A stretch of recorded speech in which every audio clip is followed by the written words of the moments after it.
خوشگل خانوم، ابرو کمون و آقا پسر زیبایی که داری منو تماشا که نمی‌کنی، داری منو میشنوی، خیلی دوستت دارم. چطوری؟ اول اینو بهم بگو آقا چطوری، تو کامنت بگو توپم بمبم، خیلی مخلصیم. آقا من اول پادکستم یه چند تا تشکر بکنم. یکی تشکر میکنم از عمو مهران رفیقم که باعث این پادکست ها شد. ستایش خیلی کمکم کرد، خیلی نظر داد، خیلی بهم انگیزه داد. اونم یکی از دوستامه. دوستتون دارم. بوس به کله دوتاییتون. یه نکته بعدی آقا قراره با هم دیگه راجع به چند تا از زندانهای مخوف دنیا صحبت بکنیم. لایک و سابسکرایب نکنی میام دم خونتون، میام بالا سرت میکنم تو یکی از اون زندانا به انتخاب خودم. پس لایک و سابسکرایب کن. بوس به کلت.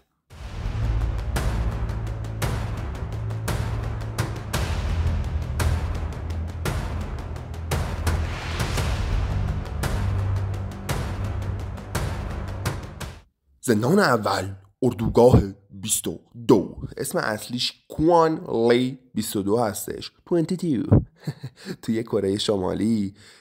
بچه های کمونیستی چپمون که خیلی دم از عدالت میزنن یه دونه اردوگاه یا همون زندان 225 کیلومتر مکعبی ساختن.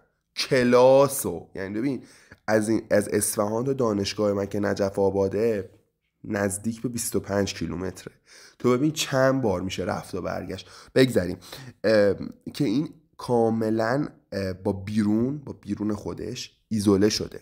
زندانیای بدبخت نمیتونن با ننه آقاشون صحبت بکنن. خیلی حرفه ها کلن استریل شدن بندگان خدا. حالا اینو گوش کن.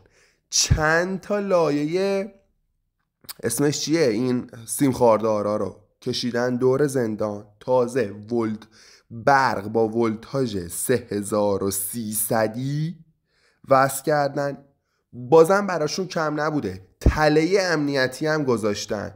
لامصب. یعنی عملا بخوای از این زندان فرار کنی باید بری او دنیا. اینجوری شیک تره. خلاصه راه آزادیت مرگت ستونم. خلاصه اگه خواستی جرمی بکنی ترجیحاً کره شمالی نکن. زندان بعدی، زندان لاسا بانیتا توی ونزوئلا، کشور دوست و برادر ونزوئلا. یکی از خشن‌ترین زندان‌های دنیاست. خب که معروف به خشن‌ترین مراکز تربیتی آمریکای لاتین. تو کلاس لقب رو نگاه کن. فکر کن لقب بدن خشن‌ترین مرکز اخلاقی دنیا. اوف. حالا چرا بده؟ چرا چیزه؟ به خاطر اینکه شیوع بیماری‌های عفونی توش فتا فراوونه. حالا بیماری عفونی هست، بهت بهداشتی هم نمیدن، بهت خدمات بهداشتی هم نمیدن. یعنی مستقیم میمیری. بری اونجا مریض میشی میمیری. راحت کردن کار خودشونو ستونام.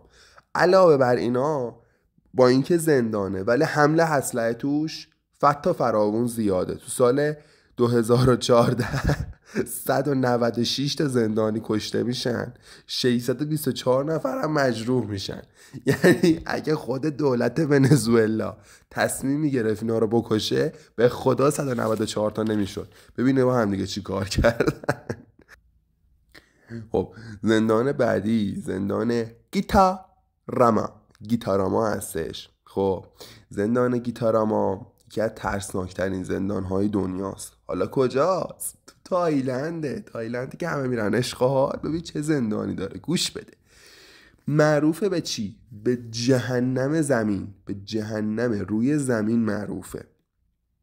گنجایشش 500 نفره ولی 6000 نفر توش جا دادن. زندان بعدی قصه ما زندان بانگ کوانگ هستش. این خیلی صبح بلند میشن زندانی و دست صورتشون رو میشورن. عادی ترین کاری که میخوان اونجا بکنن خیلی نرماله، شکنجه است. آره شکنجه های روزانه عادیه توی این بانگ کوانگ. سلولا به شدت کوچیکه، ولی تو این کوچیکی 10 نفر رو جا دادن. 10 نفر تو یک سلول کوچیک. غذا به شدت کمه. روزی 1 پرس برنج بهشون میدن و مجبور میشن که زندانی‌ها با پول خودشون غذا بخرن. خب این خریدن غذا، این رد و بدل شدن این کالای حالا لوکس که غذا باشه، باعث جنگ و دعوا میشه، باعث شکنجه های خود زندانی‌ها خودشون شکنجه میکنن سر غذا. خلاصه اگر خدایی نکرده بری اونجا و یه خلافی انجام بدی، برای این میخوام ببرنده دو بانگ کوانگ 3 ماه پاتو قل و زنجیر میکنن. 3 ماه یعنی با قل و زنجیر باید راه بری. خلاصه خیلی بده اونجا. به نظر من جرم نکنید. خب بچه ها، من موقع ادیت دارم اینو اضافه میکنم، من احساس کنم خیلی زیاد شد، یعنی حوصله سربر شد. توی شورت ویدیو هم بقیهش رو میذارم که از حوصلتم خارج نشه.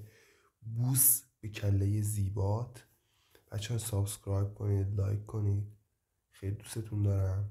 عاشق یکیتونم. ببخشید صدام مریضگونه بود. شب و روزگار خوش.